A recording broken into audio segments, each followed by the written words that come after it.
Alors, dans la famille Monod, on connaissait Jacques, biologiste et prix Nobel de médecine, Théodore, scientifique explorateur, Gabriel, historien, et Jérôme, politique.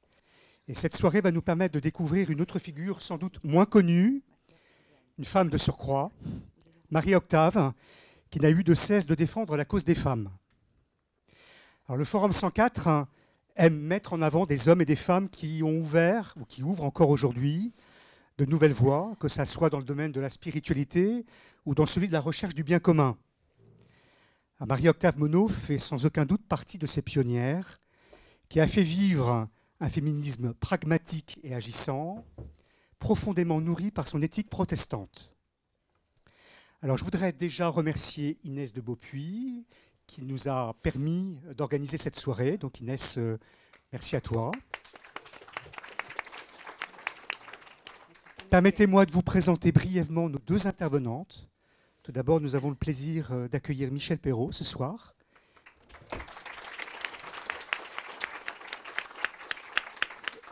Vous êtes historienne, vous êtes professeure émérite d'histoire contemporaine à Paris Diderot, si mes informations sont exactes.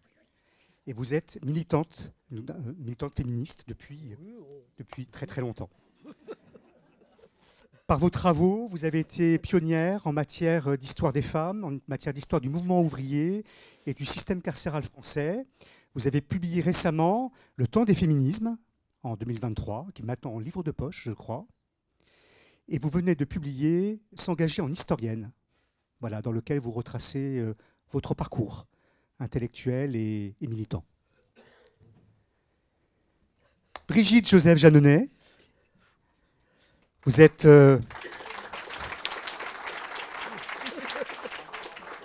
ancienne élève de l'école normale supérieure et de l'école nationale d'administration. Vous avez travaillé pour l'IGAS, vous avez été secrétaire générale du musée d'Orsay, administratrice générale du musée du Louvre. Vous avez travaillé dans le cabinet du Premier ministre Lionel Jospin pour la culture. Et vous avez été également directrice à la ville de Paris. Et puis depuis votre retraite, vous écrivez. Et vous venez de publier Marie-Octave Monod, une femme libre, qui est une autobiographie fictive nourrie d'archives inédites. Et ça, nous allons en parler dans quelques instants. Alors notre soirée va se dérouler de la manière suivante.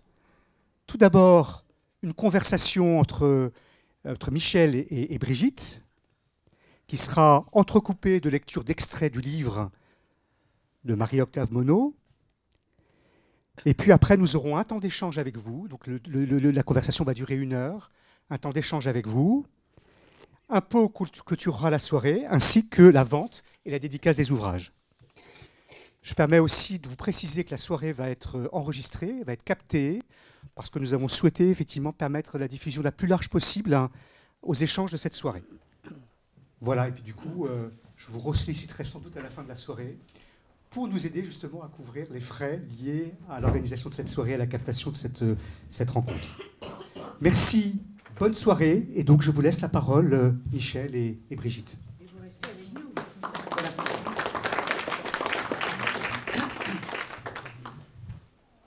Bonsoir, je suis très, très contente, très heureuse d'être là avec Brigitte Joseph Jeanneney pour ce livre, parce que Marie-Octave Monod, une femme libre, a été véritablement très importante pour le féminisme, et tout ce qu'elle représente est absolument passionnant. Donc nous allons en parler, mais ce que je voudrais dire d'abord, c'est que je trouve que Marie-Octave Monod a beaucoup de chance. Elle a beaucoup de chance parce que grâce à sa fille Marie-Laure, elle a 2 petites filles, et ces 2 petites filles ont chacune écrit un livre sur elle. Nous allons parler surtout du livre de Brigitte Joseph Jeanneney, que voilà, Marie-Octave Monod, une femme libre, qui vient de paraître aux éditions du Palais, avec une préface de Michel Vinocq, excellente préface de Michel Vinocq. Et Sylviane a écrit, qui est ici, qui est là, qui est là, que voilà. a écrit Marie Chavannes, qui était donc le nom de jeune fille de Marie-Octave. Marie Chavannes dans son siècle, 1876-1966. Voyez bien les dates, 1876-1966. C'est pas 100 ans, hein, mais enfin, c'est quand même pas mal. C'est quand même très bien. Transmission et liberté.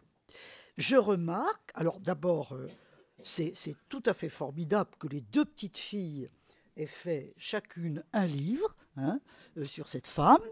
Nous allons voir que ça s'explique aussi et par sa vie et par les sources considérables qu'elle a laissées. Et ce que je remarque, c'est que dans les deux titres, il y a liberté. Hein, une femme libre, transmission et liberté. Donc le ton est donné, nous jetons notre bonnet par-dessus les moulins et nous sommes donc des hommes et des femmes libres. Alors d'abord, je voudrais vous demander, Brigitte, pourquoi vous avez écrit ce livre? Voilà. D'abord, on vient de dire qui vous êtes, c'est vraiment tout à fait considérable.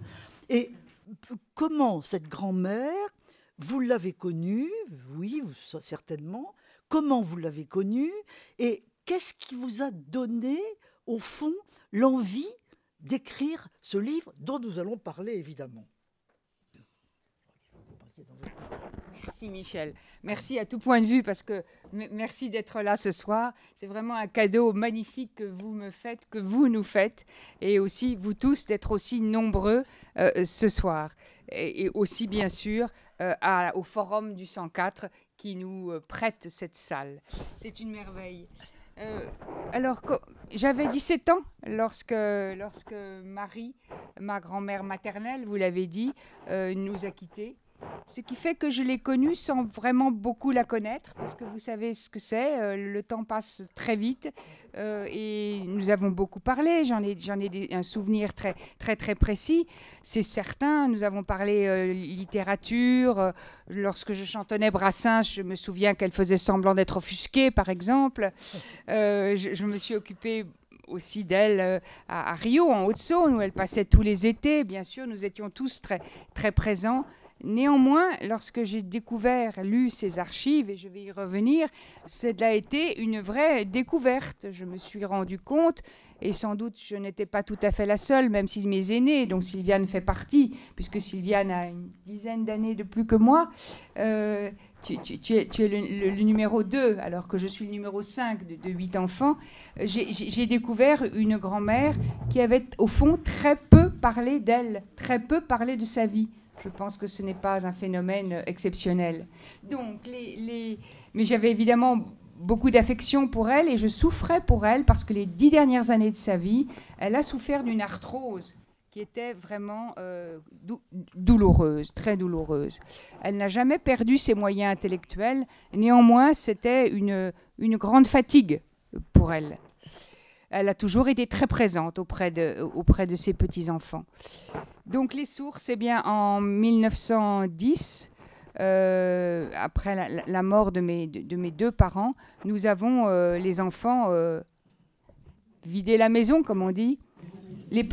Les enfants oui, vous aurez rétabli. C'est l'émotion que crée ce souvenir. Donc, évidemment, en 2010, maman est morte en 2008 et papa en 2010. Donc, nous avons ouvert les placards et il y avait des cartons avec plusieurs sources, plusieurs archives qui, très vite, lorsque nous les avons feuilletées, nous ont paru extrêmement précieuses. Alors, j'ai eu ce privilège de pouvoir les emporter chez moi, à Paris, et très vite, avec Sylviane, qui est montée de Clermont-Ferrand jusqu'à Paris, nous les avons, comme on dit, exploités.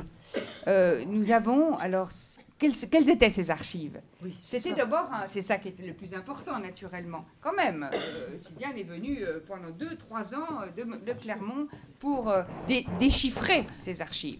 Ce sont des archives manuscrites. Donc, il y avait son journal, qu'elle a tenu depuis l'âge de 14 ans, durant 60 ans. Quelques épisodes où elle s'est éloignée de son journal, les épisodes, les périodes de sa vie les plus heureuses. Entre 1900 et 1905, elle a cessé de tenir son journal. Mais quand même, 60 ans de journal intime, ça fait 5 carnets d'une écriture très serrée que tu as pu lire. Et moi, je tapais à la machine. Ça nous a pris 2-3 ans. Donc, les journaux. D'autre part, la correspondance extrêmement fournie à certaines périodes.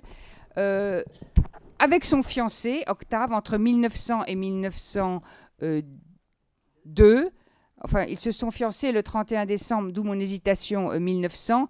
Donc, pendant 1 an et demi, ils ont entretenu une correspondance très nourrie, avec un style très différent l'un et l'autre, d'ailleurs.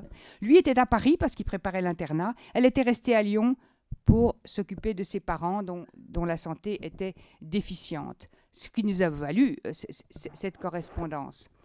Il y a une deuxième période de correspondance entre eux. Vous aurez deviné, c'est la guerre de 14-18, puisque Octave a rempilé et au total, il est resté 3 ans et demi sur le front. Donc là aussi, c'est une correspondance quasi hebdomadaire, avec des styles différents. Et puis, elle a correspondu avec sa fille pendant 3 ans. Sa fille était à Grenoble, elle était encore à Paris. Elle a correspondu pendant 25 ans avec son fils aîné, un fils adoptif qui travaillait aux États-Unis. Tout ça, bien sûr, c'est une mine. Plus ses souvenirs qu'elle a rédigés, mais qui se sont arrêtés en 1920, donc qui ont surtout trait à la guerre de 14-18, parce qu'elle a voulu reproduire beaucoup de lettres de son mari, d'Octave, pour nous, pour ses petits-enfants. Une mine, donc, un trésor, un cadeau qu'elle nous a fait. Et comme ils étaient tellement bien reliés, gardés, conservés par elle, nous nous sommes dit qu'il n'y avait pas lèse-majesté, je puis dire, en quelque sorte. Elle nous a légué cela, et je pense qu'elle aurait été, j'espère, je veux le croire en tout cas, qu'elle aurait été heureuse d'être parmi nous ce soir à travers ce livre. En tout cas, sa vie en vaut la peine. C'est ce que nous avons compris l'une et l'autre très vite. Alors pour des raisons matérielles, peut-être parce que je suis je vois très mal, il était difficile d'écrire à 4 mains. Je sais que d'autres histoires de grand-mère ont été faites à 4 mains.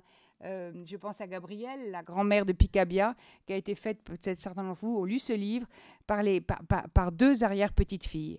Bon, ce n'est pas le choix que nous avons fait. C'est un livre chronologique, c'est une biographie, tandis que celui de Sylviane est plus thématique. Mais je suis sûre qu'elle vous en dira quelques mots tout à l'heure.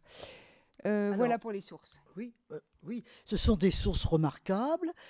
C'est très important et peut-être relativement exceptionnel, mais il faut quand même dire que dans cette période que nous venons dont on vient de parler, les femmes écrivent quand même. Il y a une écriture des femmes qui est importante. Le journal intime, d'abord je voudrais vous poser des questions. Ce journal, elle ne l'a pas tenu toute sa vie quand même. Vous avez dit qu'elle l'avait arrêté à un certain moment. Vous pouvez nous rappeler à quelle période de sa vie elle l'a fait ? Elle commence à 14 ans, donc oui. En 1991, et elle met la dernière main, elle les abandonne en 1950. Pardon ? Oui. Comment ? 1881. Tu as raison. Oui. Autrement dit, elle le continue alors même qu'elle est mariée.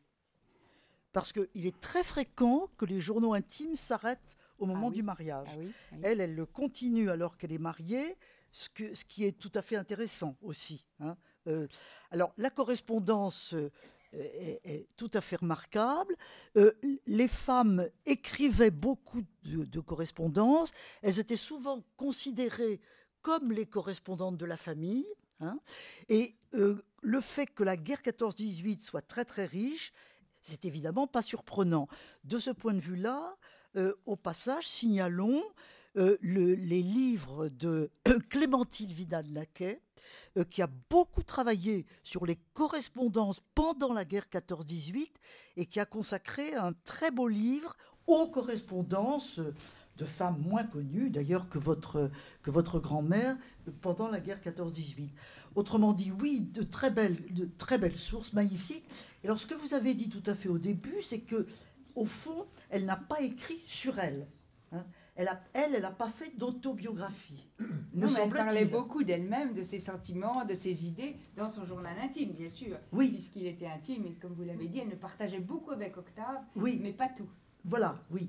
Mais elle n'a pas fait cette démarche autobiographique qui consiste, au fond, à regarder sa vie et à vouloir la remettre un petit peu dans un paysage. C'est vous qui le faites, ça. Elle l'a fait un tout petit peu dans ses souvenirs, qui se sont arrêtés en 1920. Elle a fait quand même des souvenirs. Oui, ils sont arrêtés en 1920 pour ses petits-enfants. Voilà. Ah oui, c'est là où elle reproduit beaucoup de lettres d'Octave. Oui. Et elle remonte aussi à ses origines, ses origines protestantes, ses arrières, etc. Oui. Elle raconte ce que c'est que la famille Monod, le couple qui s'est marié en 1791, j'ai bien dit 700, et qui a eu 12 enfants. Et ensuite, ça a ruisselé jusqu'à Octave Monod, notamment. Oui. On est donc devant des grandes familles. Et ça, on va revenir un petit peu sur le milieu social, les familles, etc. Alors, il faut tout de suite dire, avant, on va écouter quelques textes, mais avant d'écouter quelques textes, je voudrais tout de même redire la différence entre les livres. Hein.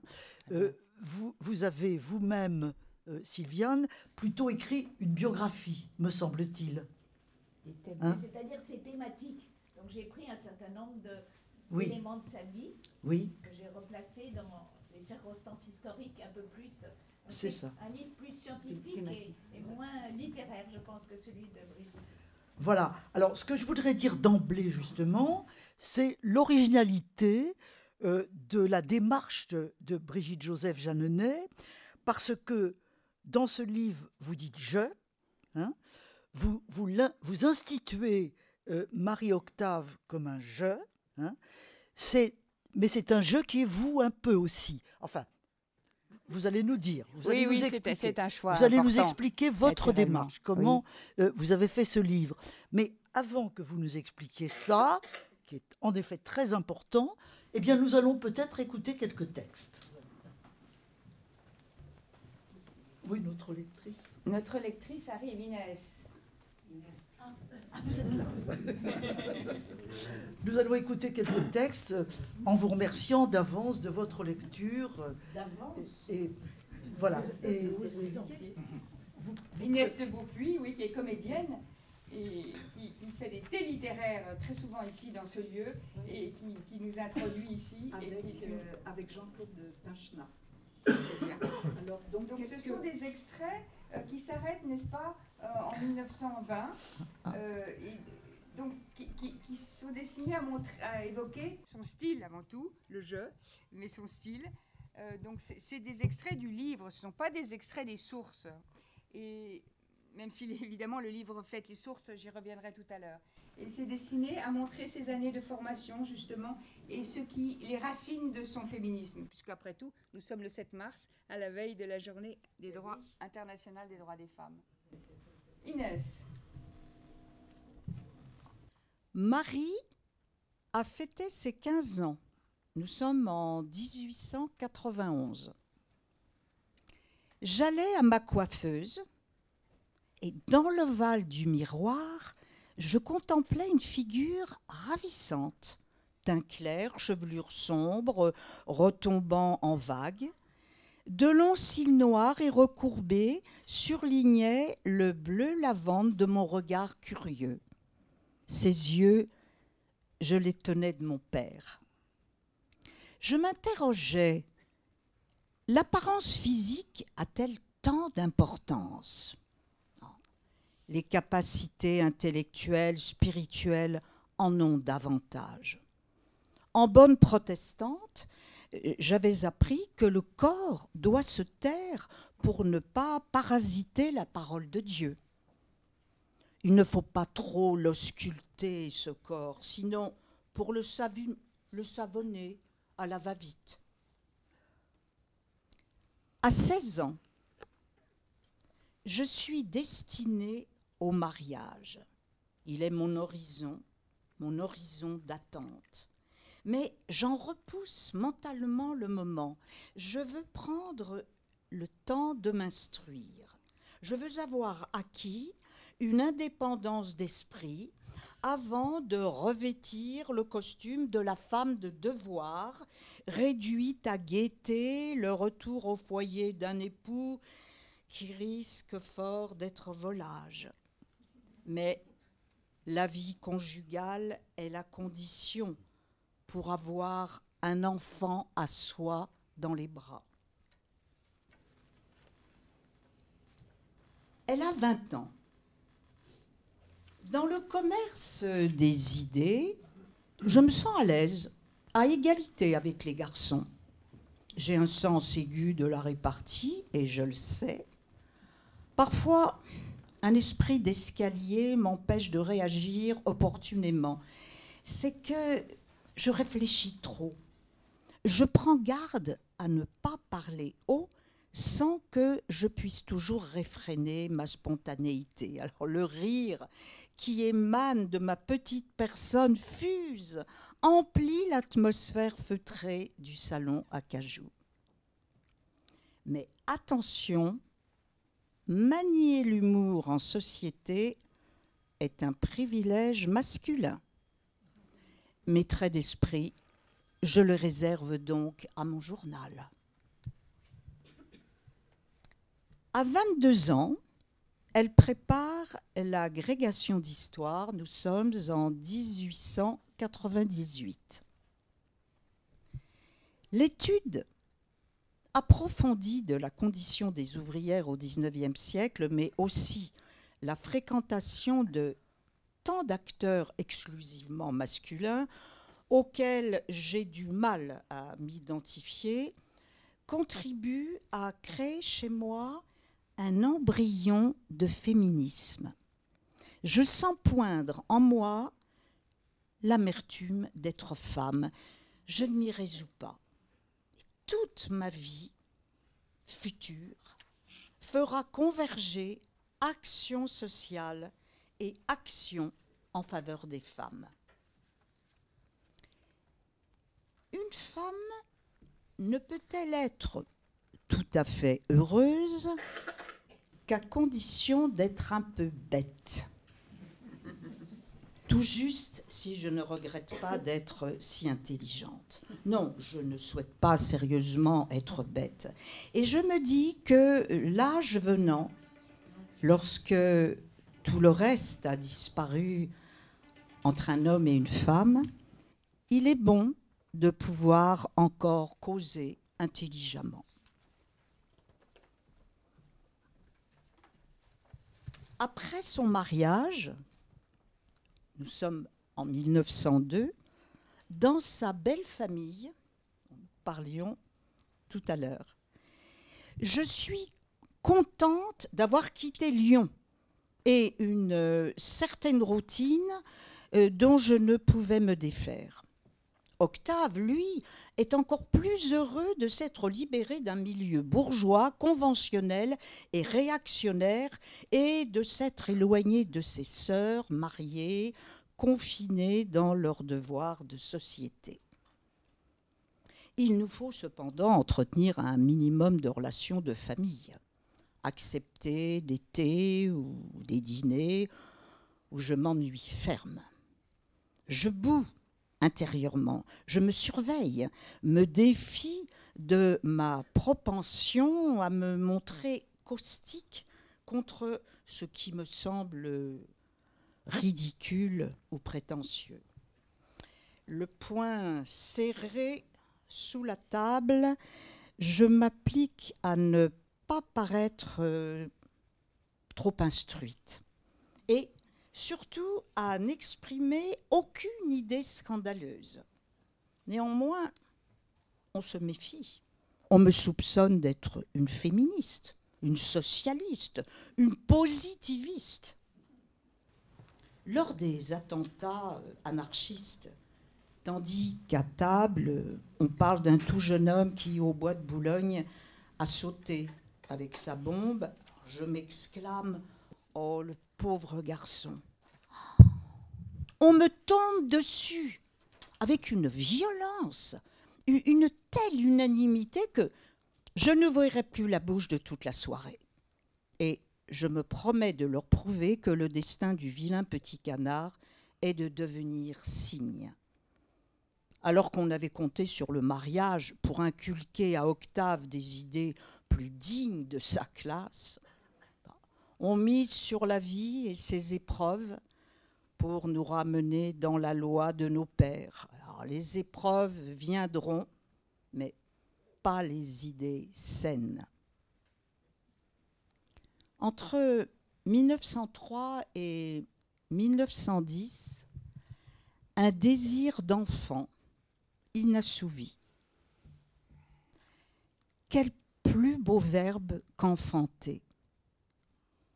En vain, je m'applique à me raisonner avec de bien piètres arguments.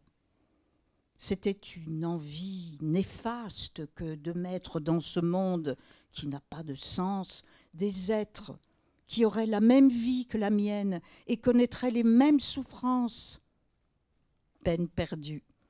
Le raisonnement était sans effet. Ah, si seulement j'avais été un homme. Je n'aurais pas eu à subir cette double peine, absence d'enfant et de carrière. J'aurais eu la consolation d'échapper au sort que réserve la République à beaucoup de jeunes femmes prisonnières d'un schéma convenu. Et cette frustration n'est pas étrangère au combat que je livrerai après-guerre pour faire entendre la voix des femmes. La domination masculine engendre le malheur. C'est la dernière phrase.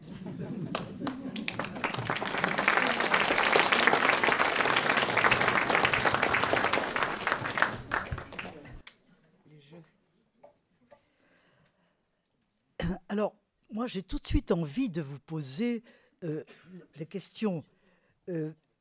Dans quelle mesure ces textes sont-ils de Marie-Octave ou de vous-même? Voilà. Et autrement dit, ce livre que vous écrivez en jeu, comment vous l'avez fait? Il faut que vous nous expliquiez ça. Alors, il faut que c'est très clair. Je n'ai rien inventé.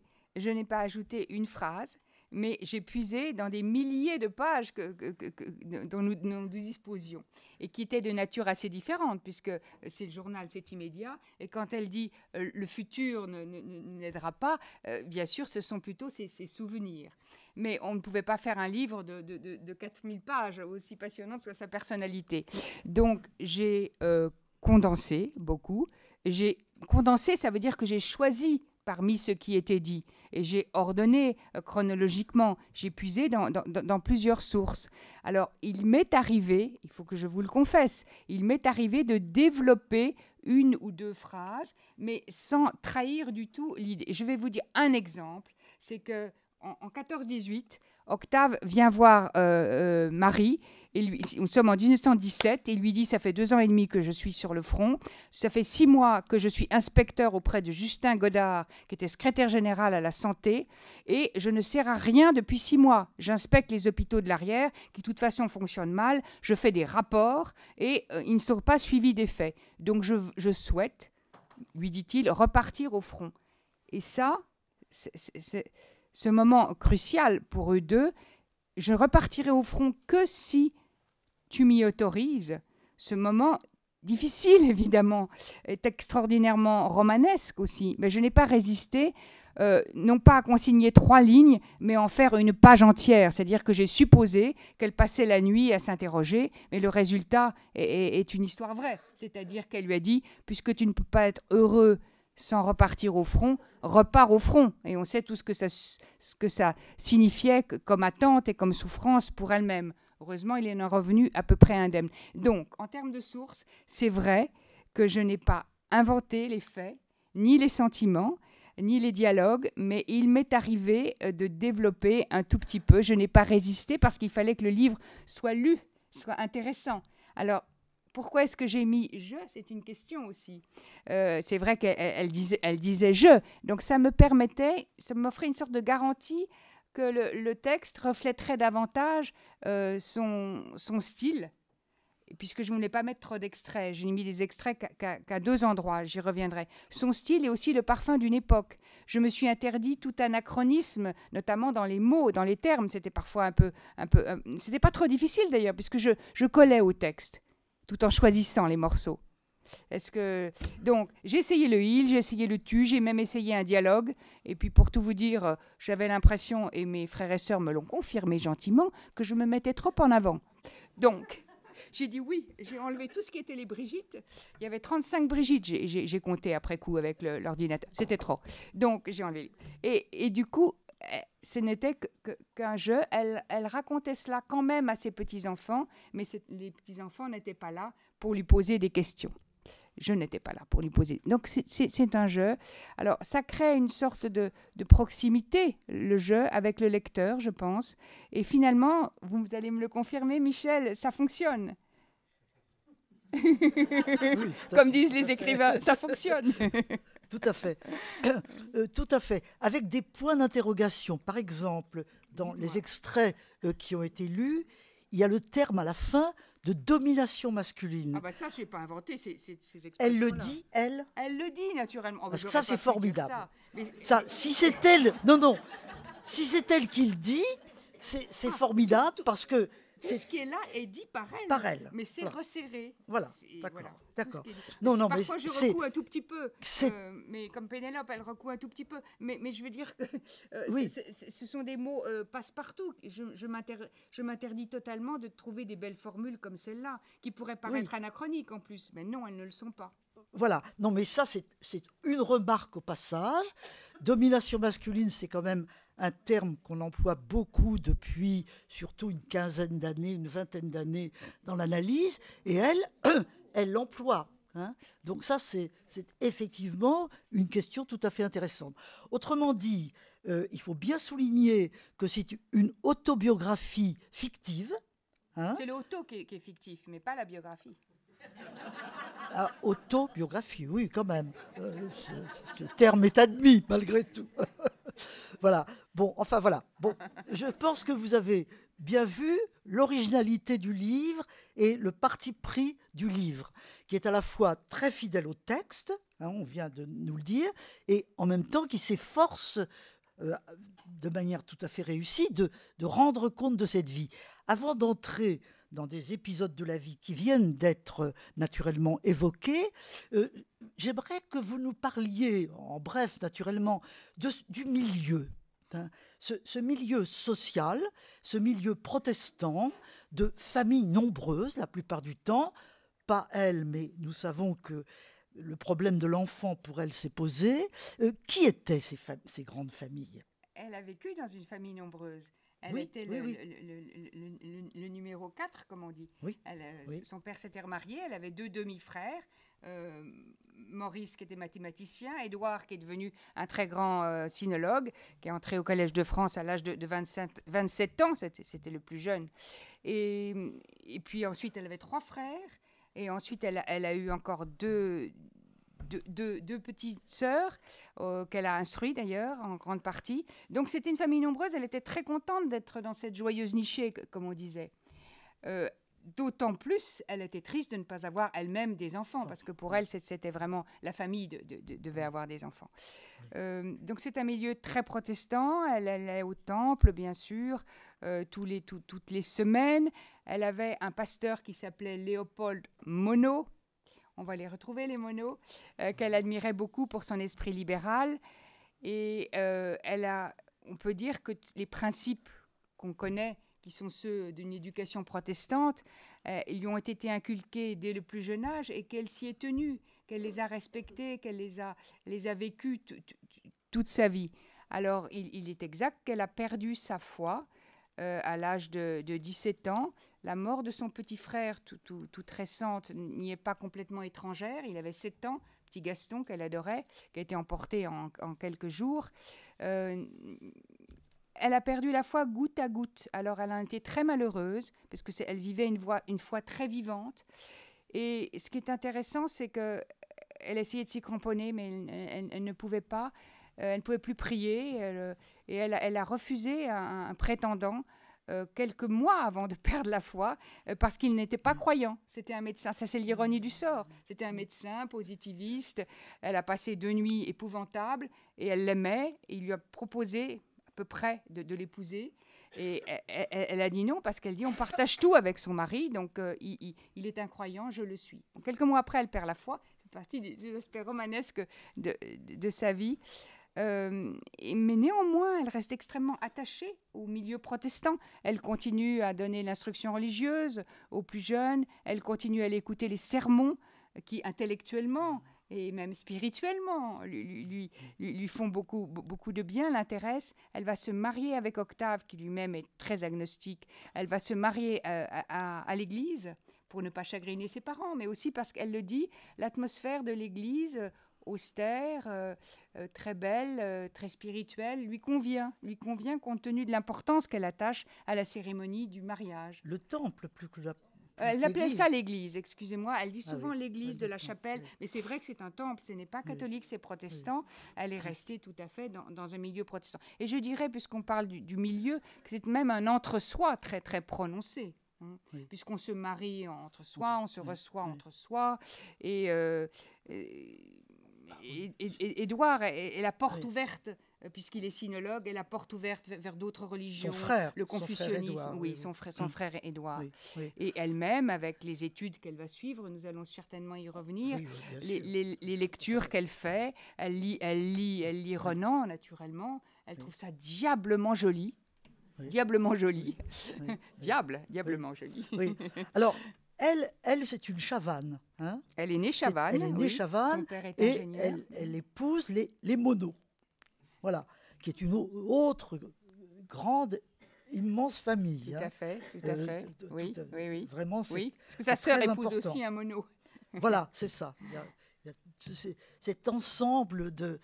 C'est très passionnant. Hein. C'est très passionnant, l'existence de ces grandes familles protestantes qui ont beaucoup d'enfants, hein, et qui font les bases de la République.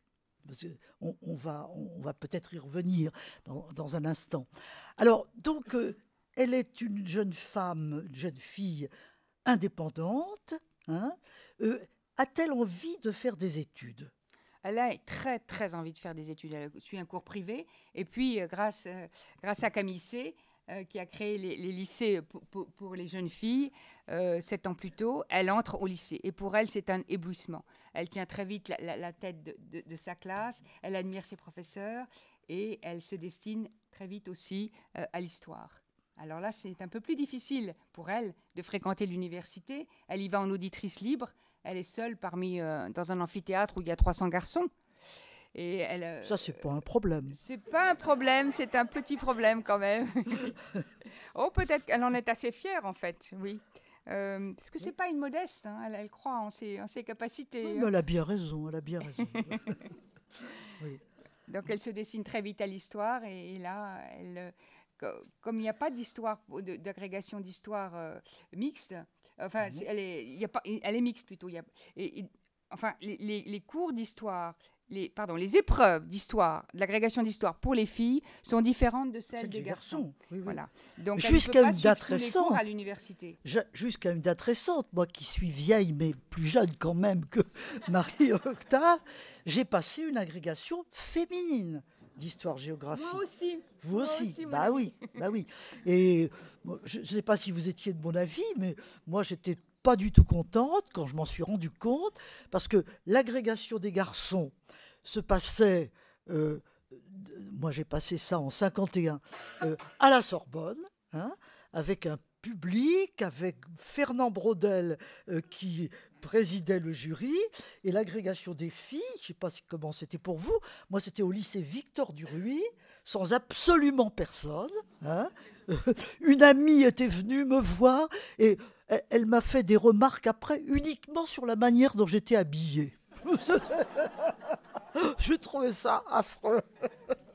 Mais revenons à Marie-Octave. Donc Marie-Octave fait des études supérieures, elle fait de l'histoire. Si je me trompe pas, elle rencontre Charletti à ce moment-là. Elle demande à Sébastien Charletti.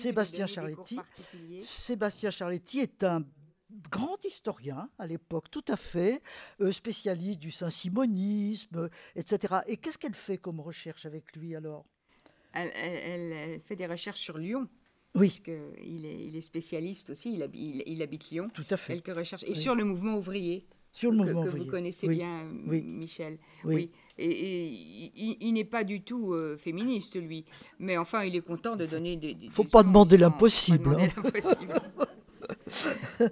Mais il la traite bien quand même. Il la traite bien, il l'encourage à passer l'agrégation. Elle est par 2 fois admissible. Elle monte à Paris pour passer, parce qu'il n'y a pas moyen de passer l'agrégation à Lyon.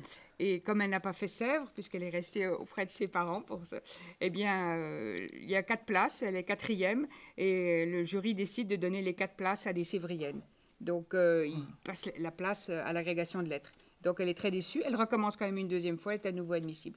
Mais ça fait rien. Enfin, elle a quand même une dépression qui dure 1 ou 2 ans parce qu'elle trouve ça très injuste. Oui. Alors, je ne sais pas, est-ce qu'elle a enseigné ? Elle a enseigné que ses petites sœurs, mais elle n'a pas enseigné. Elle n'a pas enseigné. Non, parce qu'elle est très vite, dès qu'elle s'est mariée, elle avait très envie de se marier, on l'a compris. Elle a suivi son mari, qui a été à Vichy, à Genève, pendant 10 ans. Et c'est là où elle dit, je n'ai ni enfant, ni carrière. C'était un choix. Oui. C'était un choix. Oui. Ceci étant, elle a écrit, et notamment, il y a un livre... il y a au moins 2 livres, un qui a été publié et l'autre qu'elle n'a pas publié, je crois. Alors, elle a publié, à cette époque, elle a publié Mémoire sur le... Marie Dagou. Ah, le Marie Dagou, c'est en 1937, c'est beaucoup plus tard. Ah, c'est bien plus tard. Voilà. D'accord. Non, elle a fait un mémoire sur une intendance lyonnaise du temps de Louis XIV. Oui. Ce qui a quand même enrichi aussi son républicanisme, parce que le temps de Louis XIV n'était pas très joyeux. Donc, elle a quand même fait ça en 1900... Oui, donc elle a quand même continué à avoir dans son horizon l'idée d'écrire.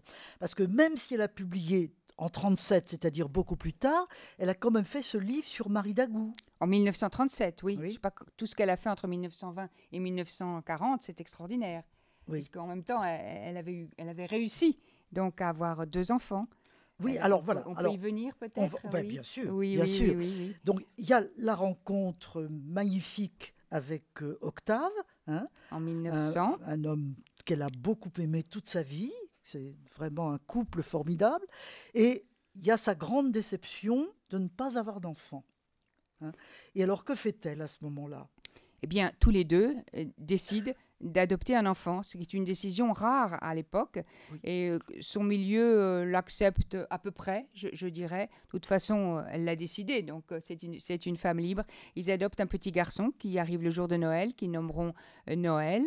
Qui est d'origine irlandaise, que le Bon Secours leur a confié.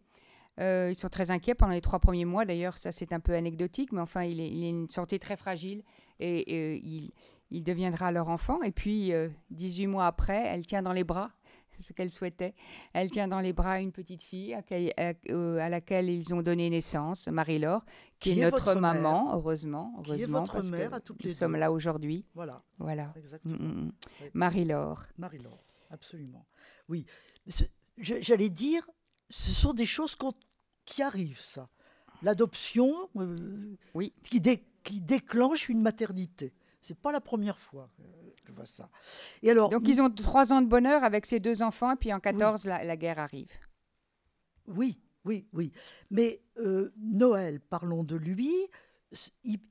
Pourquoi est-ce qu'en définitive, ils ne l'ont pas vraiment adopté ?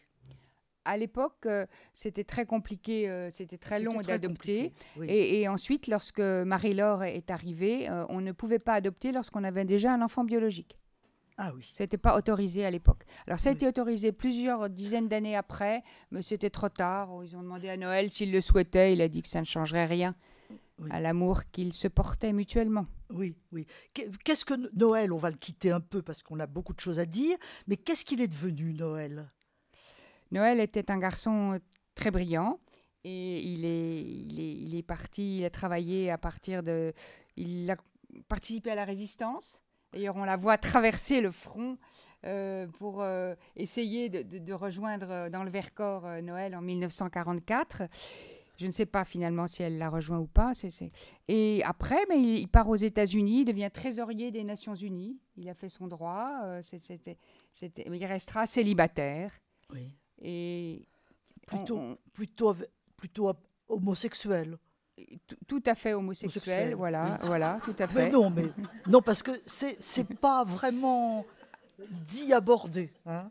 Il y a quand même un texte de lui que vous publiez à la fin. Oui, alors qui est très intéressant. Oui, je le publie en annexe parce que c'est la seule chose que le jeu l'option pour le jeu, l'autobiographie, m'interdisait de dire, puisqu'elle le savait sans le savoir. Elle n'a pas vraiment voulu le savoir. C'est une époque, c'était douloureux pour elle de se le dire. Oui. Et elle a continué à lui envoyer des lettres pendant les 25 ans, je le disais tout à l'heure, où il habitait les États-Unis, à lui demander quand est-ce qu'il se marierait. Donc ça devait être douloureux pour lui. Et d'ailleurs, quand j'ai été, parce que je trouve que je suis sa filleule laïque, quand j'ai été vider sa maison, une autre maison vidée aux États-Unis, celle de Noël, oui. Je suis tombée sur les lettres de sa mère, qui ont été une des sources, et il y avait des enveloppes non ouvertes. C'est pour dire quel remords il avait de ne pas pouvoir tout dire. C'est ça. De ne pas pouvoir correspondre, continuer à correspondre. Oui. Voilà. Mais ceci dit, il n'y a pas eu de dispute. Il revenait chaque année, il s'occupait d'elle. Et voilà. Mais Alors j'ai mis en annexe les papiers intimes de Noël pour faire comprendre ce qu'il était. Oui. Et la souffrance qui a été pour lui la sienne de devoir se cacher. Oui. Parce que ça aussi, c'est une époque et ça mérite d'être dit. C'est tout à fait intéressant, oui. Et alors, Marie-Laure est un tout petit peu plus jeune. 18 mois, oui. 18 mois. Et comment est-ce que Marie-Laure et Noël se sont entendus, enfin Ça, je ne le dis pas trop. Oui. Je dis beaucoup de choses déjà. Oui. Non, mais c'était une bonne entente, mais peut-être que Marie-Laure a regretté que son frère aîné parte aux États-Unis au moment où il fallait justement soutenir financièrement et moralement Marie-Octave qui souffrait beaucoup. Vous l'avez parlé des milieux protestants. Les Monod, c'était une famille protestante aisée, mais ce n'était pas le cas des Chavannes. Oui. Donc, elle a une toute petite retraite de son mari. Et je ne peux pas dire que c'était une famille qui était très, très riche à Lyon. Oui. Donc, elle a dû être... Marie a été aidée, bien sûr, par sa fille, comme ça arrive souvent, et par son gendre. Oui. En fin de vie. Oui. Alors, donc... au milieu de tout cela, le temps passe. Ils vivent où, tous les deux, Octave et Marie? Ils vivent à Lyon, à Paris? Alors, entre 1900 et 1914, ils vivent à Genève, à Vichy. Oui. Et puis ensuite, pendant la guerre de 14-18, elle se rapproche de lui, elle vit à Paris. Un peu à Lyon, où elle fait quelque chose de formidable, qui est de créer un jardin du blessé. Elle va trouver l'archevêque et le gouverneur de la place de Lyon et puis l'archevêque. Et elle les convainc de mettre à disposition de tous ces blessés qui erraient dans la rue un couvent désaffecté où elle réussit pendant 2 saisons à faire tourner une cantine, une bibliothèque, des lieux de vie pour tous ces soldats blessés. Donc, elle vit à Lyon, ça on le sait, puisque elle fait cela, cette œuvre. Après, à partir de 1920, eh bien, elle a la joie d'habiter Paris. Elle adore Paris. Elle trouve que Lyon, c'est très provincial, plutôt ennuyeux, qu'il y a cet entre-soi. Et elle s'éclate à Paris, elle va au théâtre. Et notamment, ils ont chacun leur territoire, comme elle dit. Oui, c'est ça. Voilà, à partir de 1920. Oui. Ils habitent rue Cassini, ils déménagent beaucoup. Vous m'aviez fait remarquer qu'il a déménagé 23 fois dans sa vie. 23 fois. Oui. Donc, entre 1900 et 1940, ils sont très, très, très J'ai parisiens. J'ai l'impression qu'elle aime quand même bien la rive gauche. Il me semble. Tout à fait. Elle a été rue Notre-Dame-des-Champs à un certain moment. Il vous semble bien, les rue Aussi. Notre-Dame-des-Champs, bien Oui, sûr. oui. Elle retrouve à ce moment-là la rue de Chevreuse, où se trouve le siège de Reed Hall. Reed Hall, c'est le siège de la grande association qu'en 1920, elle crée, qui est l'AFDU. Voilà, alors on va, bien sûr. Voilà. Oui, voilà. Donc, elle vit sa maternité, elle vit avec la carrière de son mari, Oui. les déplacements qu'ils font, beaucoup, et puis elle a une action personnelle assez formidable. Hein. Et c'est de ça que je voudrais que vous nous parliez maintenant. Son engagement, la création de l'AFDU, ça c'est capital, et puis cette œuvre des rues, quelque chose comme ça, Oui. dont vous allez nous parler. Alors, ça me paraît très intéressant. Oui, mais c'est même formidable. Dès 1920, elle crée, avec d'autres femmes protestantes, trois associations, elle les crée ou les préside. Elle crée l'AFDU, l'Association française des femmes diplômées des universités. J'ai d'ailleurs croisé 2 représentantes de cette association qui a fêté son centenaire il y a 2 ans de cela. Donc, c'est une association qui est destinée à convaincre et aider les femmes à accéder aux études supérieures et ensuite aux professions supérieures. Donc cette association, elle l'adosse très rapidement à une fédération internationale américaine afin de lui donner plus de surface, plus d'argent, plus de visibilité. Et elle recourt à divers moyens plus efficaces les uns que les autres. Cette association attribue des bourses à des Françaises, mais aussi à des jeunes étrangères. Elle crée un bulletin où elle recense les progrès du féminisme et notamment l'accès des femmes à des emplois supérieurs tels que la première avocate, la première vétérinaire. Elles se disent d'ailleurs, j'aurais bien aimé être journaliste. Elle aime beaucoup s'occuper de ce bulletin.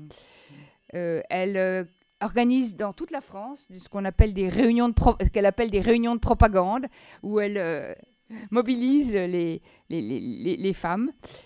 Et puis, elle a une petite idée vraiment ingénieuse qui est de demander à un grand magasin de s'associer pour 1 ou 2 journées et pouvoir comme ça profiter d'une partie des recettes du magasin qui sponsorise en quelque sorte cette association. Voilà pour l'AFDU qui lui donne l'occasion de parcourir l'Europe. Elle va à Stockholm, elle va à Cracovie, donc elle quitte ses enfants, elle quitte sa famille alors qu'elle a eu tellement de mal à les faire, ses enfants. Et puis Octave est très compréhensif. C'est une association donc en faveur des femmes. Et puis, contrepoint en quelque sorte, 2 associations qu'elle affectionne aussi beaucoup, vous l'avez dit, qui dans le domaine plus social, il y a une sorte d'équilibre en faveur de femmes qui... Cette fois-ci, ce n'est pas l'élite qui accède à l'université, ce sont plutôt, elle cible plutôt les employés, les domestiques qui sont assez nombreux à cette époque à Paris, n'est-ce pas? L'œuvre des gares. Alors, on aurait voulu la voir arpenter le quai des gares, des 4 gares parisiennes, notamment pour accueillir les bécassines qui arrivent de Bretagne et avec leurs paniers. Et il s'agit de les prévenir contre les dangers de la prostitution, qui, il faut le dire, à cette époque, est très importante, n'est-ce pas? Je parle à l'historienne dans la capitale. Ça, c'est l'œuvre de gare. L'autre œuvre, c'est encore un drôle de nom, Les Amis de la jeune fille. Oui, et ce sont des noms démodés, qui a pour but de créer des foyers logements. Elle en crée, elle cherche des responsables, c'est difficile pour ces foyers, dans une dizaine de villes de France. C'est intéressant parce qu'elle refuse qu'il y ait des crucifix dans les chambres. Oui. Donc c'est une œuvre très protestante, animée par des protestantes, que des femmes pratiquement, mais c'est une œuvre laïque. Par ailleurs, en 1937, vous l'avez dit, elle publie chez Plon une magnifique biographie de Marie Dagout qui vient d'être rééditée, il faut le souligner, aux éditions des femmes et qui est préfacée, ça ne vous étonnera pas, par Jean-Noël Jeannet. Voilà. Je l'ai dit. Oui, absolument. Je voudrais revenir un instant sur l'AFDU, parce que c'est quand même son engagement le plus féministe, en définitive. Derrière l'AFDU, il y a l'idée, ô combien légitime, de constituer un petit peu une élite de femmes, hein, des femmes diplômées qui vont se réunir, qui vont s'affirmer. Il ne faut pas oublier qu'à cette époque-là, c'est quand même encore des minorités. Vous donnez quelques statistiques, par exemple. En 1926, par exemple, il y a seulement 18% de bachelières, hein, et il y en aura 38% à la veille de la guerre en 1939. Dans les deux cas, ça reste encore des minorités. Il ne faut pas oublier que c'est seulement en 1924 que le baccalauréat a été le même pour les garçons et pour les filles. Jusqu'en 1924, les baccalauréats sont séparés. Et il y a des programmes différents pour les filles. Et comme le baccalauréat, c'est ce qui permet d'entrer dans l'université, c'est ça. Ça veut dire que les filles à l'université, pas trop. Il fallait toujours, avec un bac de 1924, ça va. Mais avant, non. Donc, on voit bien qu'on est dans une période où c'est encore une minorité. Et avoir créé l'AFDU se comprend très bien dans ce contexte-là. C'était le désir que les femmes qui arrivent à franchir des barrières, ce qui nous apparaît archi normal maintenant, ne l'était pas tellement à cette époque-là.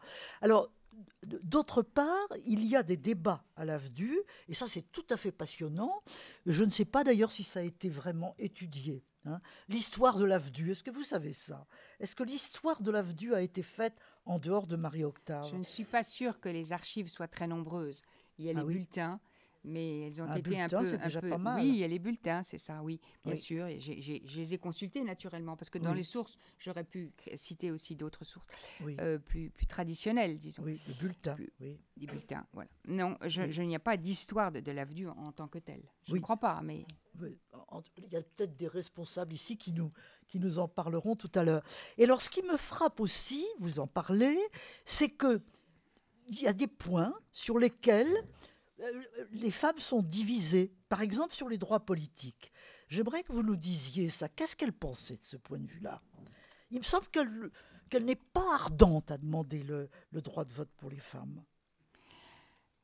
Elle ne demande pas, elle le souhaite intimement. Elle est tout à fait favorable au droit de vote des femmes, avec une petite nuance qui est que, mais ça, beaucoup à l'époque le disaient, il faut d'abord commencer par être instruite avant de voter. Ça, elle ne le dit pas.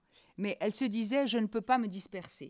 Donc, je vais me vouer à l'accès aux études, à l'instruction. C'est le meilleur moyen, pas seulement pour accéder au droit de vote, mais pour s'épanouir, pour être soi-même, pour être libre. Et sera pour conséquence, peut-être, d'accéder au droit de vote.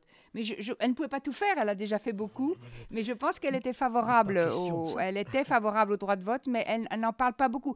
Ceci dit, quand elle a le droit de voter en 1945, 45 le droit, c'est 44, et le premier vote, c'est 45. Oui, quand elle va voter en 45, oui.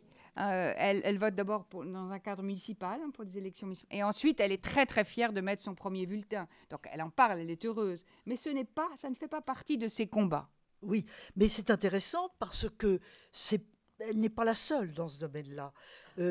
La politique dont les femmes en France étaient exclues, alors véritablement, beaucoup de femmes avaient intériorisé l'idée qu'après tout, c'était le monde des hommes, et qu'elles avaient mieux à faire, et que le privé, c'était au fond tout aussi important. Voilà, il y a toute une histoire de ce point de vue-là qui a été faite d'ailleurs.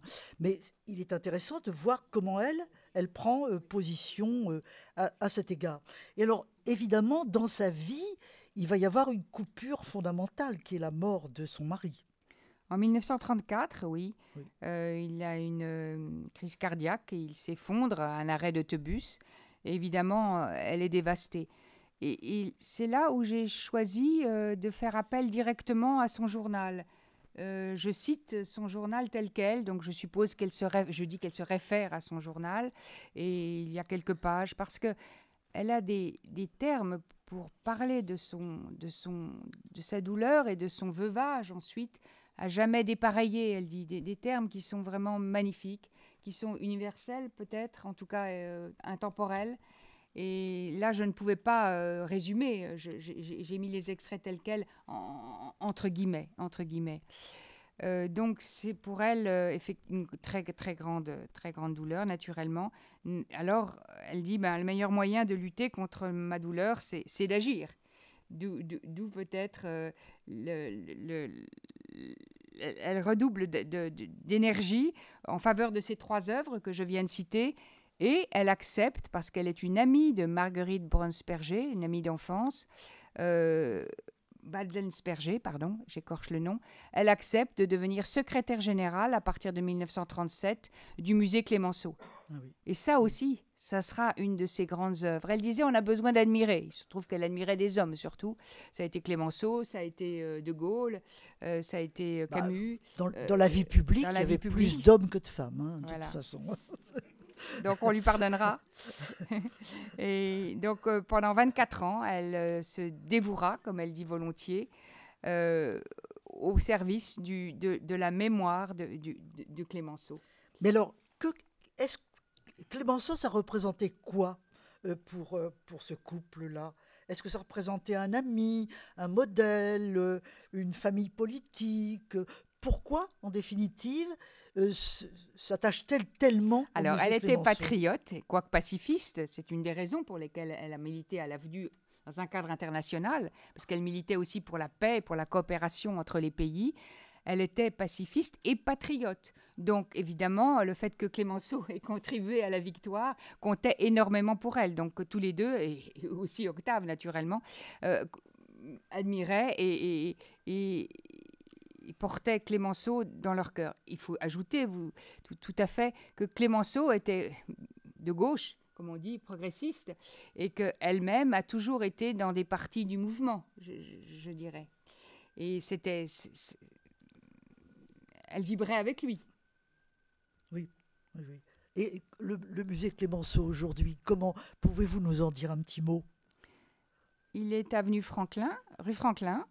Il continue à avoir beaucoup de visiteurs. C'est un lieu absolument charmant, intime, émouvant. Il faut y aller. Il faut y aller.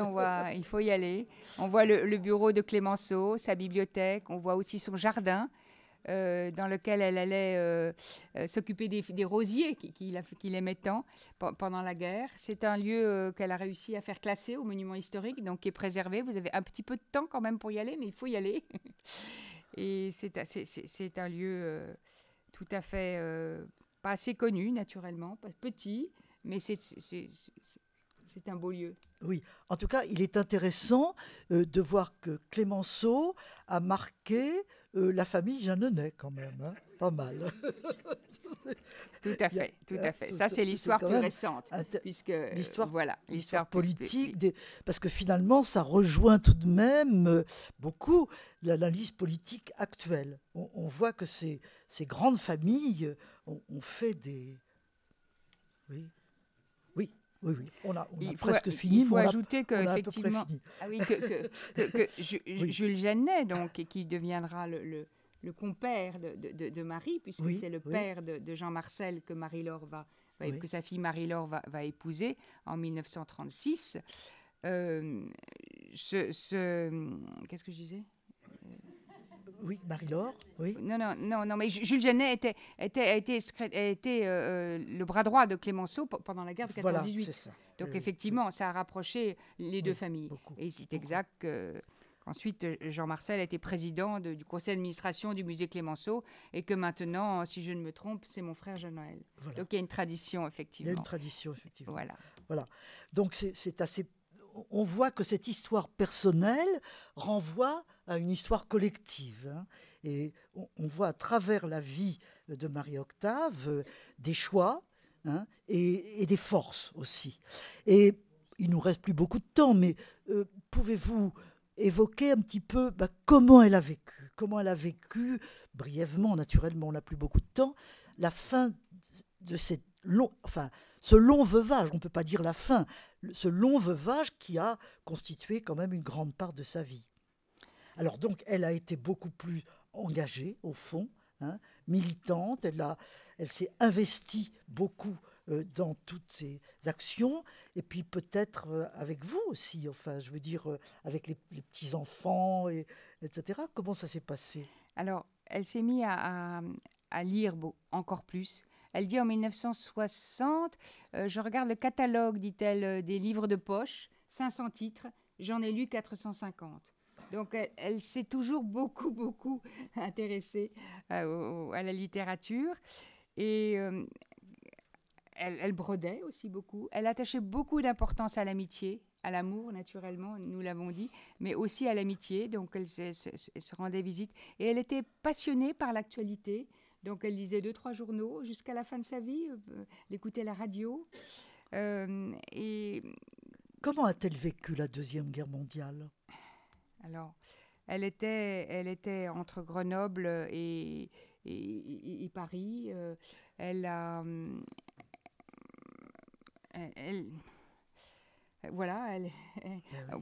participé à l'exode, comme tout le monde, avec sa fille pendant quelques jours. Elle a été se réfugier à Nîmes chez des amis protestants, puis elle est revenue sur place. Pour elle, ça a été proprement horrible, parce qu'elle voyait les jeunes, elle voyait son gendre, elle voyait Noël qui risquait de partir à la... Enfin, Noël, finalement, a été réformé parce qu'il était... Marie-Laure était mariée à cette époque-là? En 1936. Elle s'est mariée en 1936. C'était une jolie date. Oui. D'ailleurs, elle a reçu des fleurs dans sa chambre d'accoucher de la part de Léon Blum. Oui. Donc, c'était joli. C'était pas pour vous. C'était pas pour moi. C'était pour un de vos frères ou sœurs. Non. Oui, c'était pour Sylviane, sans doute. Oui. C'était pour vous? Non. C'était pour Delphine. Ah non, mais en 1936, ils se sont mariés, et la première fois où elle a eu un enfant, c'était très peu de temps après le mariage. Oui. En 1936. Oui. En 1936, voilà. Oui. Donc, elle dit, elle parle très bien de la vieillesse aussi. Et elle dit, c'est difficile de vivre par procuration. Quand on a été si actif, qu'on a eu une vie si riche, c'est difficile de se contenter du bonheur de ces petits-enfants qui pourtant étaient nombreux, puisqu'il y en avait 8, et Dieu sait si elle aimait les enfants. Et donc, elle est très sincère aussi sur cet aspect-là, et puis elle souffrait physiquement. Mais elle décrit aussi les renoncements successifs. Elle a mis beaucoup de temps à renoncer à Clémenceau, à la responsabilité du musée Clémenceau. Oui. Et est-ce qu'elle vous racontait à vous des choses oralement? Est-ce qu'elle vous parlait de sa vie? Elle parlait plutôt de l'actualité, la guerre d'Algérie, des choses comme ça. Et puis elle parlait aussi de ses lectures, beaucoup, des émissions de radio. Elle était plus tournée vers le présent que vers le passé, jusqu'au bout. Jusqu'au bout, je dirais. Oui. Ben, voilà tout ce que ce... Mais je n'avais que 17 ans, il faudrait interroger les plus âgés, mais je crois vraiment qu'elle continuait à s'accrocher à la vie. Oui. Et sa fin a été relativement douce? Non, elle était très douloureuse. Très douloureuse, oui. Elle est morte à son domicile. Oui. À 90 ans? Oui. À peu près exactement. Hein? Pardon? Oui, l'arthrose, je disais que pendant 10 ans, elle a souffert de l'arthrose, oui, bien sûr. Oui. Voilà, c'est une belle vie. Je veux insister sur sa capacité de résilience. Oui. Elle a traversé des épreuves personnelles, on l'a dit, le désir d'enfant, le veuvage, et à chaque fois, elle a su rebondir de façon assez extraordinaire, même après quelques périodes de dépression, naturellement. Ce n'est pas un modèle, mais c'est quand même, de ce point de vue, une vie qui montre non seulement une éducation, mais aussi un tempérament tout à fait ardent et énergique. Oui. Elle disait, être heureux exige tant d'acharnement. Oui. Je trouve que là, comme ça, les formules, comme la domination masculine, je n'ai pas inventé cette formule. Je me dis ça parfois. Oui. Enfin, c'est une femme qui apporte beaucoup à l'histoire des femmes, hein, par ses choix, par les créations qu'elle a faites, et par, j'allais dire, son écriture. Parce que toutes ces sources dont on a parlé au début, c'est un formidable témoignage qui vous permet à toutes les deux d'avoir écrit les livres que vous venez d'écrire et qu'on vient d'évoquer. Alors, son écriture, elle est tout à fait authentique. Vous pouvez être sûr qu'elle est authentique si vous lisez Marie Dagout, parce que c'est elle qui l'a écrit. Ça, je ne l'ai pas réécrit. Oui, bien sûr. Bien sûr. Alors, un grand merci pour tout ce que vous avez fait, là, de l'une et l'autre, et ce livre en particulier. Et dans le temps qui nous reste, eh bien, je pense qu'il y a des gens qui peut-être ont envie, d'une part, de témoigner, de dire quelque chose, ou de poser des questions. Voilà, alors peut-être avant de reprendre les questions et les témoignages, ce qu'on vous propose, c'est, avec votre voisin, votre voisine, à côté ou derrière, c'est de pouvoir échanger quelques minutes. Qu'est-ce qui résonne plus particulièrement dans ce que vous venez d'entendre? Voilà, comment ce récit, comment cette histoire, elle résonne pour vous aujourd'hui? Voilà, 2-3 minutes avec votre voisin, votre voisine, ou devant, derrière, sur le côté, à 2 ou 3. Voilà, pour couper un petit peu le format de la rencontre. Il y a déjà un premier témoignage, une première prise de parole au premier rang. Voilà, je vous donne le micro. Merci de... Ça marche, oui. Ça marche, oui. Je voudrais juste ajouter quelque chose. C'est que je pense que ma grand-mère avait un très grand intérêt pour les problèmes politiques. Et ça s'est marqué dès son plus jeune âge parce qu'elle a été absolument passionnée par l'affaire Dreyfus. Ça, l'affaire Dreyfus, ça l'a vraiment marqué. Et je crois que ça a été quelque chose de très important dans sa formation. Et puis, d'autre part, il y a un autre aspect très important, c'est que quand elle a été au musée Clémenceau, c'était Jules Jeannet qui était président de la fondation du musée Clémenceau. Il était président du Sénat à l'époque. Et elle a été extrêmement liée avec lui. Et elle allait très souvent chez lui. Et ils avaient des discussions politiques très importantes. Et notamment, juste avant la guerre de 39-45, elle a été... avec Jules Jeannet, très ennuyée par Munich. Et elle a beaucoup regretté, elle a poussé Jules Jeannet à jouer un rôle, et elle a beaucoup regretté qu'il n'accepte pas, parce qu'il avait une santé fragile, de jouer plus de rôles. Mais ils ont discuté indéfiniment de la situation politique. Alors, il y a aussi un petit détail, vous avez demandé... pourquoi elle n'avait pas été tellement favorable au vote des femmes, pourquoi elle ne s'y était pas vraiment intéressée. Et en fait, je crois que là, elle a été influencée par Jules Jeannet, et notamment, elle était protestante, n'est-ce pas? Alors, elle avait quand même une petite réticence vis-à-vis du catholicisme, et elle pensait que si on donnait le vote aux femmes, ça allait être les curés qui allaient décider du vote des femmes. Et ça l'ennuyait beaucoup. Et je crois que ça a joué quand même un rôle important dans le fait qu'elle n'a pas joué qu'elle n'a pas été une militante de ce point de vue-là. Oui, c'était, si je peux me permettre, c'est exactement ce que pensait Clémenceau. Hein. C'est ce que pensaient les radicaux. Les radicaux étaient défavorables, au fond, au vote des femmes, enfin en théorie si, mais ils avaient très très peur qu'à travers les femmes, ce soit l'Église catholique. Effectivement, ça, on retrouve les grands débats de l'époque. Alors, il y a une prise de parole à gauche. Donc, Bonjour mesdames, merci beaucoup pour cet exposé. Donc, je suis Marie-Claude Bertrand, la présidente du Conseil national des femmes françaises. Et tout ce que vous avez dit m'a beaucoup touchée, beaucoup émue, puisque une de nos premières présidentes du Conseil national des femmes françaises, elles étaient 3, eh bien, c'est Sarah Monod. Alors, je ne sais pas, j'ai cherché sur Internet s'il y avait un lien familial, sans doute, puis il y avait beaucoup de... Je le crois. Et tout ce que vous venez de dire, madame, c'est exactement ça. Le Conseil national des femmes françaises, qui a été fondé en 1901. C'est une première, avec la loi... Pardon, c'était une des premières associations après la loi de 1901 sur les associations.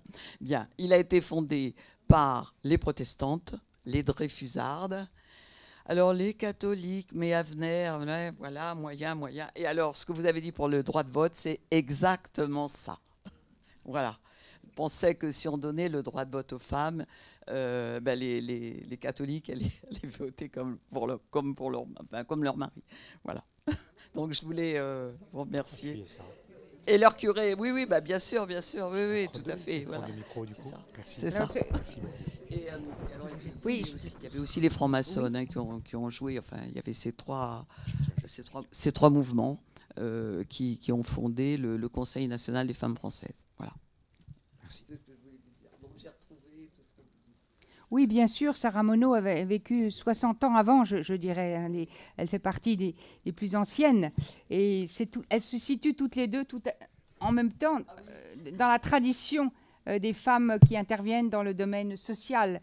Sarah Monod était diaconesse. Et on peut ajouter aussi que Marie Monod a été présidente d'une commission de l'éducation peu de temps au Conseil national des femmes françaises.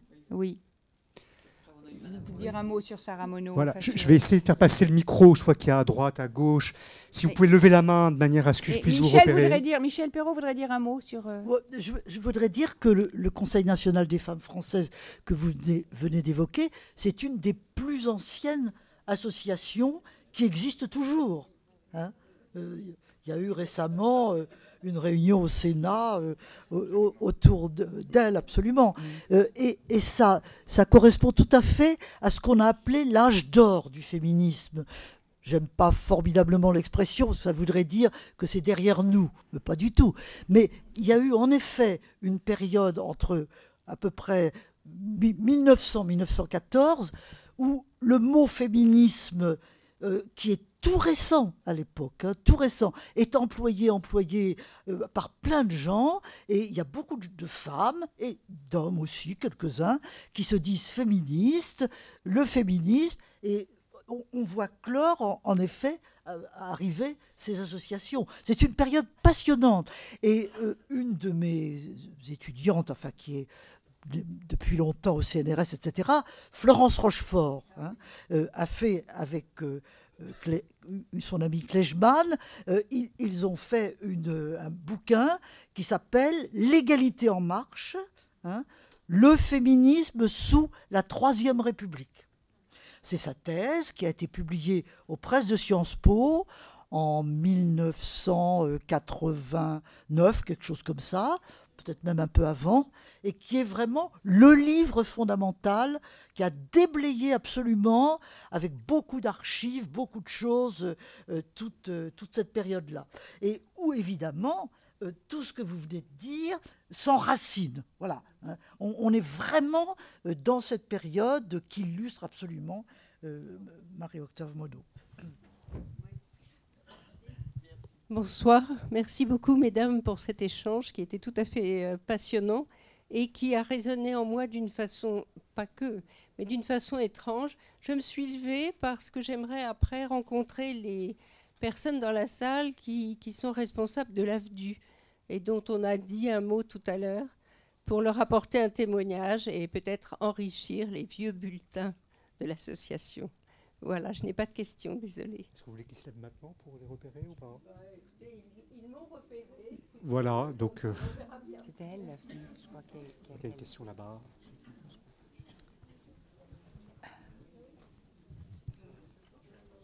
Oui, bonsoir et merci beaucoup pour cette présentation. Alors nous, on s'était demandé...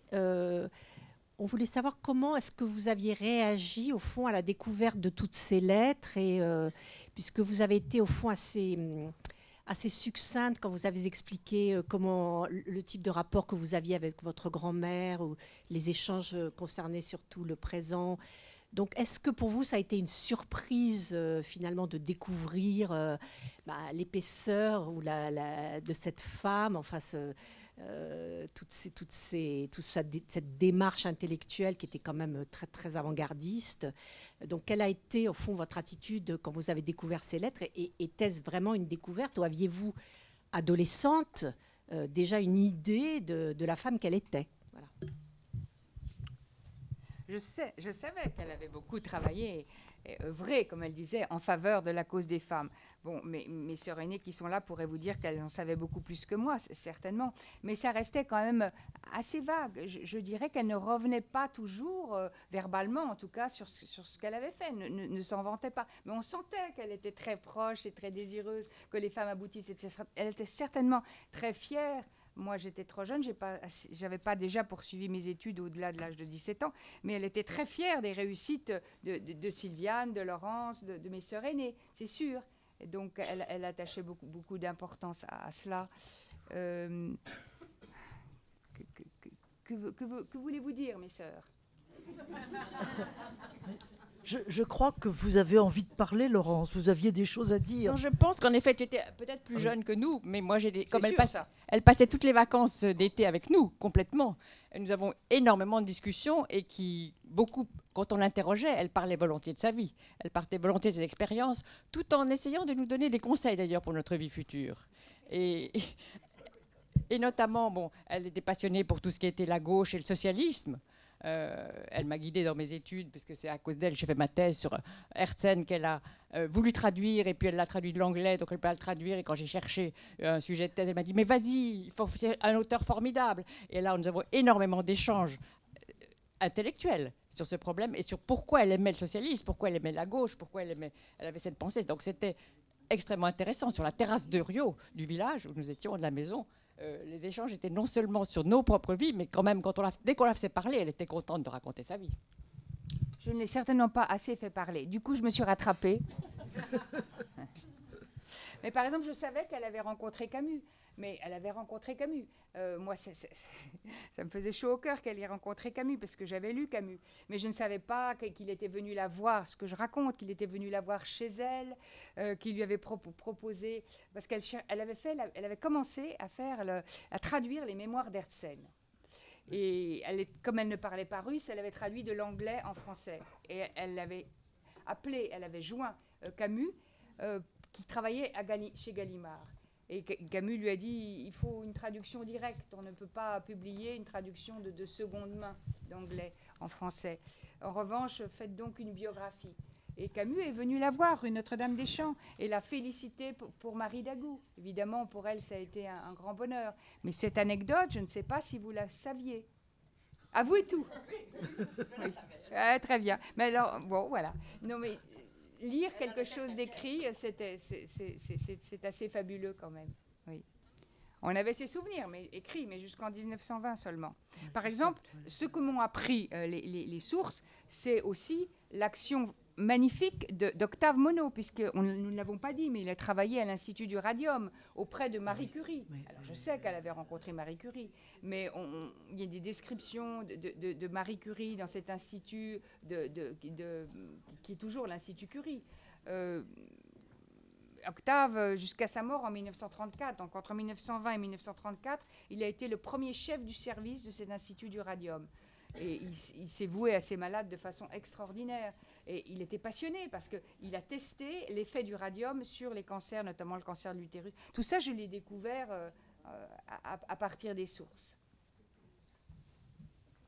On parlait plus volontiers de Marie que d'Octave. On devait être très féministe déjà. D'autres réactions, d'autres témoignages, d'autres questions? Ici et là-bas derrière. D'abord, je commence par ici. Oui, tout cela est vraiment passionnant. J'ai lu son livre sur Marie Dagout que vous avez évoqué, qui a été réédité donc par les éditions des Femmes, avec une très belle préface. Est-ce que, à sa parution, ce livre a eu du succès? Ce livre s'appelle Daniel Stern. Enfin, c'était le nom de Marie Dagout. Enfin, le nom, le pseudo. Il y a eu quelques articles de presse, mais très vite, il y a eu la guerre, disons. C'est paru fin 1937 et ça a eu un certain succès, mais je ne pense pas que ce soit un best-seller. Ça le deviendra peut-être. Elle a reçu encore des droits d'auteur en 1950, donc ça avait dû être vendu. Oui. Tout petit droit d'auteur. À l'époque, les droits d'auteur étaient plus importants qu'actuellement.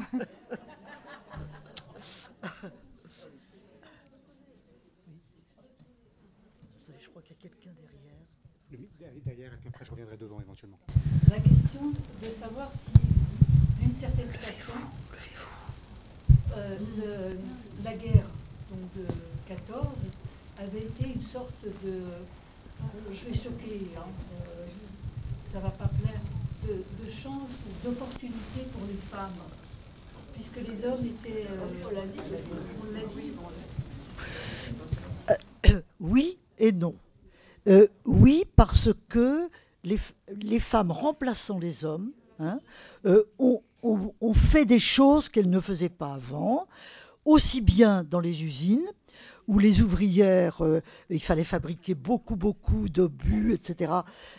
Le travail a complètement changé à cette époque-là, commençant déjà à être une forme, pas encore, hein, de travail à la chaîne. Et beaucoup de femmes ont trouvé qu'elles gagnaient mieux leur vie, elles avaient des salaires plus importants, elles avaient beaucoup plus de liberté, et qu'en définitive, même si c'était un travail astreignant et dur, ce n'était pas pire que le travail domestique. Hein. Donc, elles ont découvert beaucoup de choses à la faveur de la guerre, mais quand la guerre a été terminée, on leur a dit « c'est fini maintenant, vous retournez à la maison, il faut faire des enfants », c'était la politique nataliste, etc. etc. Ça a été quand même assez difficile. Mais au fond, elles avaient emmagasiné un certain style de vie et un certain nombre d'idées nouvelles, et ça s'est demeuré.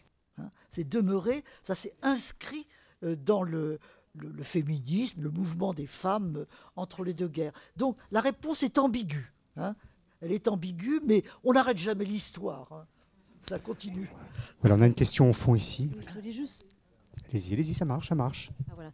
Si c'est pas indiscret, je voulais juste savoir un petit peu quel genre de mère elle a pu être, comment elle situait son rôle de mère par rapport à son combat, et peut-être comment votre mère en parlait de sa grand-mère, si c'est pas indiscret. Oui. Non, c'est pas. Comment est-ce qu'elle vivait et situait son rôle de mère? C'est vous qui... Non, mais ça doit sortir du livre. Ah oui, c'est peut-être indiscret. Mais juste pour le situer par rapport à la place qu'elle pouvait. Je vais parler le micro parce qu'on vous entend. Ah oui. Mes sœurs.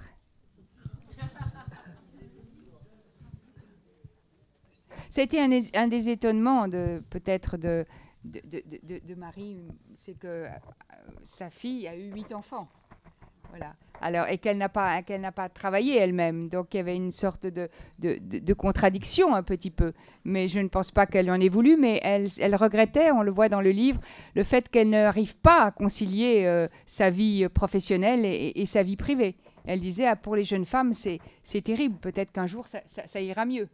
Oui. Il faut dire aussi que si Marie-Laure n'a pas poursuivi, n'a pas eu de carrière professionnelle, c'est qu'elle avait fait quand même une licence de droit et que pratiquement les premiers jours où elle a commencé comme assistante auprès d'un avocat, l'avocat l'a mise sur ses genoux et elle est partie. Ça aussi, c'est typique. Elle le raconte, donc je le raconte aussi. Alors, le rôle de mère, c'était une excellente mère, je n'ai rien à lui reprocher, quant à moi. Ah, là, elle me demande la mère, j'ai bien entendu.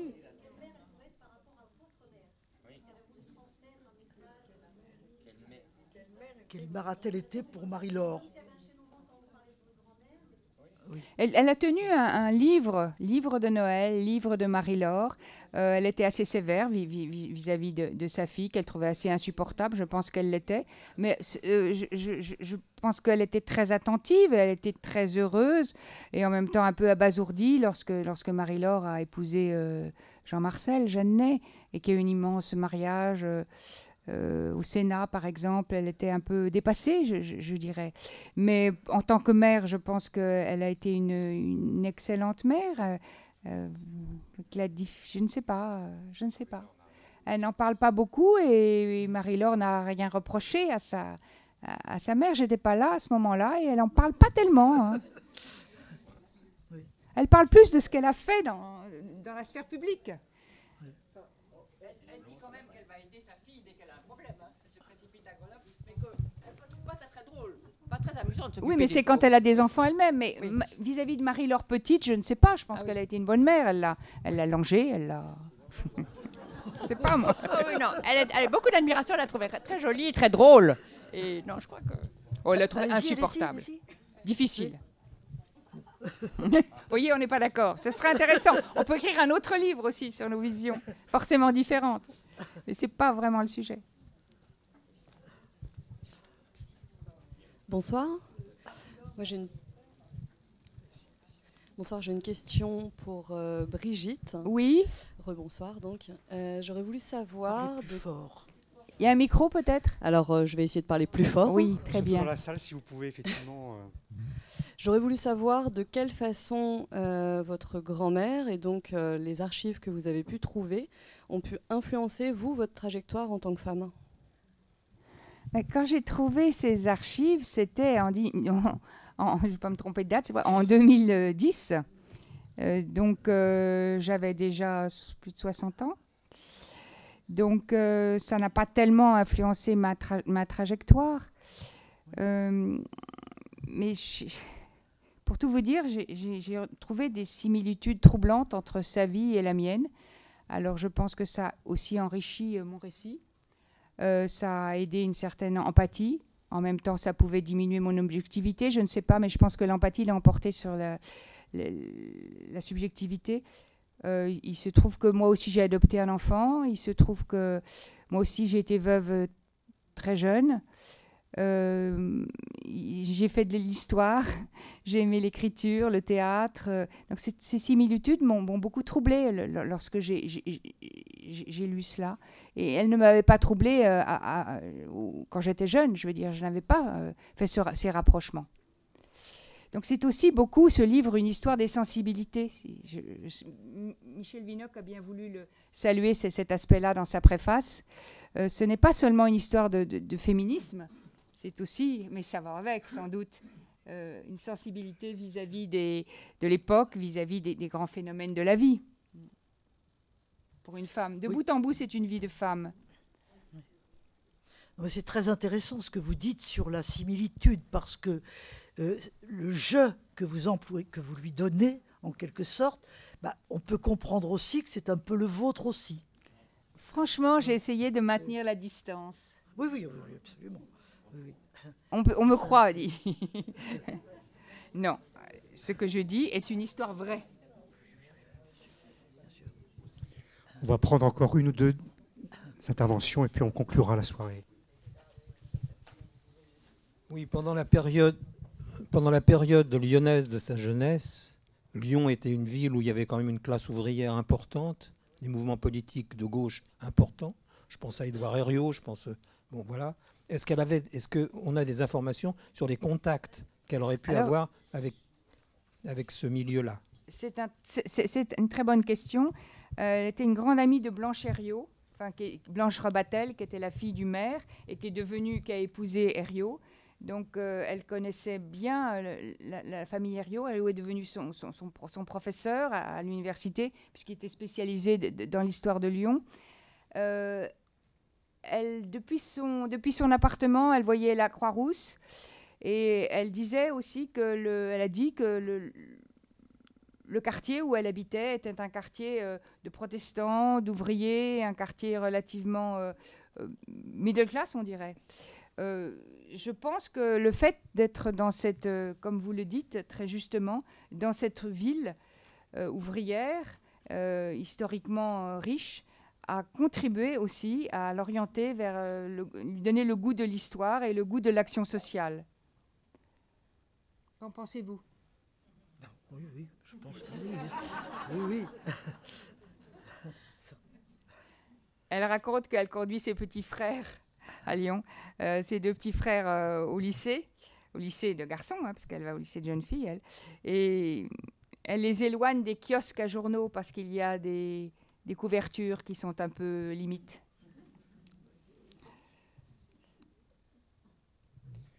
Peut-être une dernière question, une dernière intervention avant de conclure, peut-être. C'est intéressant sur Lyon. Hein, oui.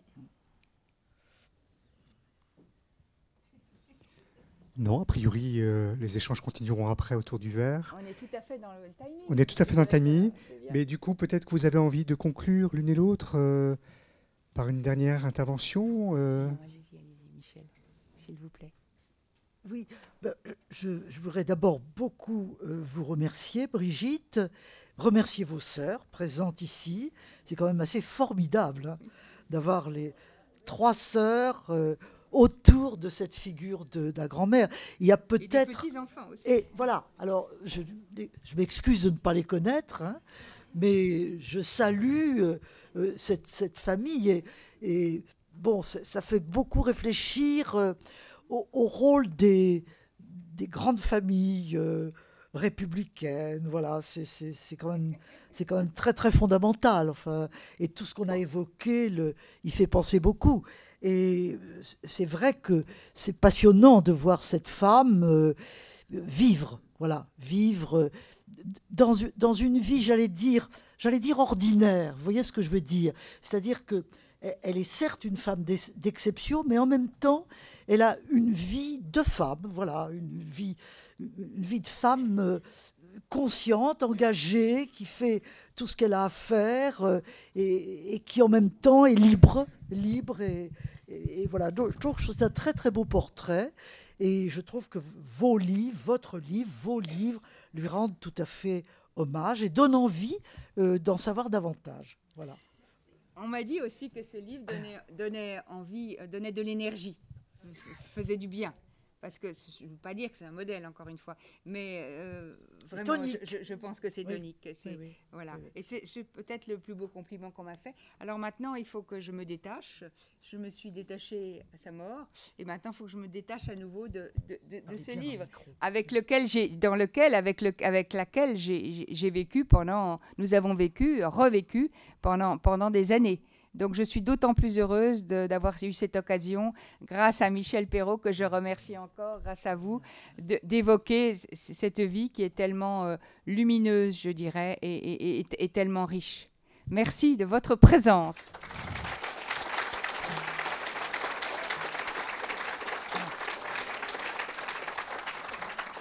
Et je finirai juste en disant que l'IVG est inscrit dans la Constitution et que nous le devons à toutes ces femmes. Merci beaucoup à Michel Perrault et Brigitte. C'est un droit des femmes. Ce que je vous propose, donc, déjà, c'est de remercier nos deux intervenantes, Michel et Brigitte. Merci beaucoup pour le temps que vous nous avez consacré ce soir. Quelques informations pratico-pratiques. Je vois déjà que vous êtes prêts à engager l'échange. Le livre de Brigitte est en vente, ici même, et Brigitte pourra le dédicacer, bien évidemment. Vous avez un verre de l'amitié qui vous est proposé, également derrière, dans l'angle, donc voilà. Nous vous remercions pour votre participation. Vous avez des corbeilles qui seront disponibles à la sortie, qui nous permettront de prendre en charge notamment les frais de captation de la conférence. Ah, attendez une seconde, oui. Et puis, vous avez également sur vos tables, sur vos chaises, un petit questionnaire d'évaluation que vous pourrez remettre également en sortant dans la corbeille. Merci, bonne soirée. Je voudrais vous remercier toute l'équipe, bien sûr, du Forum 104, qui a beaucoup préparé cette soirée, beaucoup en termes de communication et en termes matériels. Vous allez l'apprécier, donc je voudrais qu'on les applaudisse. Merci. Et je voudrais que l'on remercie et que l'on admire la façon dont Inès de Beaupuy a lu ces textes, de façon, voilà. Merci, bonne soirée à tout le monde.